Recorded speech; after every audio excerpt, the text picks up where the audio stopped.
राजकुमारी चंद्रकला का खौफ इतना बढ़ गया था कि जब भी वह अपनी सवारी लेकर निकलती, लोग अपने घरों में दुबक जाते और खिड़कियां दरवाजे बंद कर लेते। वह कभी नौजवान पुरुष को देखना पसंद नहीं करती थी। एक दिन चंद्रकला ने अपने सिपाहियों की कुछ टुकड़ी ली और शिकार पर जाने का मन बनाया। चलते चलते वह एक घने जंगल में जा पहुंची। पूरा दिन जंगल में घूमने के बाद भी उसे कोई शिकार नहीं मिला। जैसे जैसे दिन ढल रहा था, उसका गुस्सा और अधिक बढ़ता जा रहा था। एक सिपाही ने चंद्रकला से कहा, यदि आपकी आज्ञा हो तो अब हमें घर चलना चाहिए। परंतु चंद्रकला के पास कोई दूसरा रास्ता भी तो नहीं था। फिर वे खाली हाथ ही जंगल से घर लौटने लगे कि तभी एक गडरिया युवक अपनी 100 भेड़ों के साथ उसी रास्ते से गुजर रहा था। पूरे रास्ते में भेड़ें देखकर एक सिपाही ने गडरिया से कहा, तू अपनी भेड़ों को रास्ते से हटा। घबराए हुए गडरिया ने हाथ जोड़कर कहा, महाराज, यदि दूसरा रास्ता होता तो मैं अपनी भेड़ों को शीघ्र ही हटा लेता, परंतु एक ही रास्ता होने के कारण मैं अपनी भेड़ों को नहीं हटा सकता। यह बात जब चंद्रकला के कानों तक पहुंची तो उसे बहुत गुस्सा आया और उसने गडरिया को बंदी बनाने का आदेश दे दिया और कहा, इसे बंदी बना लो और ले जाकर कारागार में डाल दो और इसे ऐसी जगह रखो जहाँ यह सही से खड़ा भी ना हो पाए। इस पर सिपाहियों ने युवक को बंदी बना लिया और ले जाकर कारागार में डाल दिया। जब यह बात गडरिया की उस बूढ़ी माँ को पता चली, जिसके बुढ़ापे का सहारा मात्र उसका एक बेटा था, कि उसे भी बंदी बना दिया गया है, वह फूट फूट कर रोने लगी। उसे रोता देख गांव की भीड़ इकट्ठी होने लगी,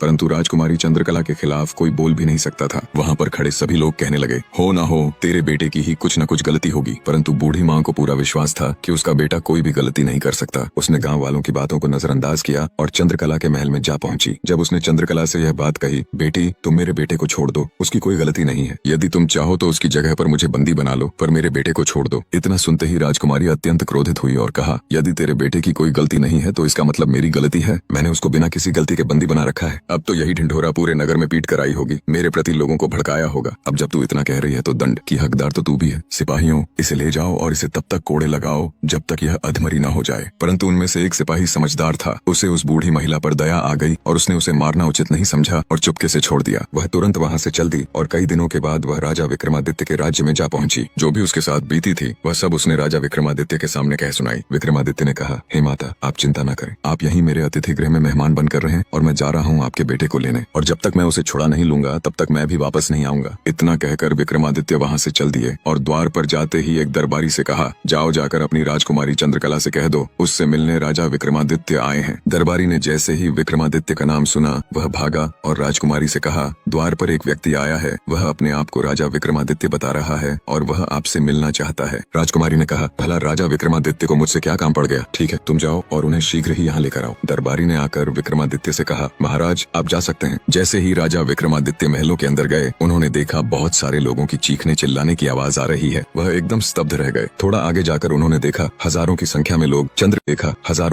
लोग चंद्रकला के कैद खाने में कैद हैं और चीख चिल्ला रहे हैं और कभी कभी रोने लगते हैं। इस सब को नजरअंदाज कर विक्रमादित्य आगे बढ़ते रहे। एक दासी उन्हें चंद्रकला के कक्ष में ले गई। विक्रमादित्य ने जैसे ही चंद्रकला को देखा वह उसकी तरफ देखते ही रह गए, क्योंकि चंद्रकला इतनी सुंदर थी कि उसके पीछे कोई भी जान दे सकता था। चंद्रकला ने विक्रमादित्य से आने का कारण पूछा। विक्रमादित्य ने बताया, मेरे आने का मात्र एक कारण था, परंतु तुम्हारे महल के अंदर आते हुए मुझे कुछ अजीब सा महसूस हुआ। बहुत सारे लोगों की चीखने और चिल्लाने की आवाज आ रही थी। इसका कारण क्या है? चंद्रकला बोली, हे राजा, तुम्हारी बुद्धिमत्ता और साहस के बहुत सारे किस्से सुने हैं मैंने, क्या तुम खुद नहीं पता लगा सकते? विक्रमादित्य ने कहा, वह सब तो बाद में, परंतु पहले मैं जिस कार्य के लिए आया हूँ वह सुनो। तुमने एक बूढ़ी माँ के बेटे को बंदी बना रखा है, उसे छोड़ दो, क्योंकि उस बूढ़ी महिला के बुढ़ापे का सहारा मात्र वही एक बेटा है। चंद्रकला ने कहा, उसने मेरा रास्ता रोकने का दुस्साहस किया है। विक्रमादित्य ने कहा, चंद्रकला, मैंने उसकी माँ को वचन दिया है, मैं उसको लेकर आऊंगा। अब यदि तुम उसे ऐसे नहीं छोड़ोगी तो मुझे कोई दूसरी युक्ति अपनानी पड़ेगी, परंतु मैं उसे यहाँ से लेकर ही जाऊंगा। चंद्रकला गुस्से में बोली, यदि ऐसा है तो ठीक है, बहुत सुने तुम्हारी बुद्धिमत्ता के चर्चे। अब यदि तुम्हें उसे छोड़वाना ही है तो मेरे 3 प्रश्नों का उत्तर देना पड़ेगा। यदि तुम उत्तर न दे पाए तो तुम्हें भी इन्हीं लोगों के साथ काल कोठरी में रहना पड़ेगा, और यदि तुमने मेरे सवालों का सही सही जवाब दे दिया तो मैं कैद किए उन सभी लोगों को आजाद कर दूंगी और मैं भी तुम्हारे साथ विवाह कर खुशी खुशी चल पड़ूंगी। विक्रमादित्य ने मुस्कुराते हुए कहा, तो ठीक है, बताओ क्या है वे तुम्हारे 3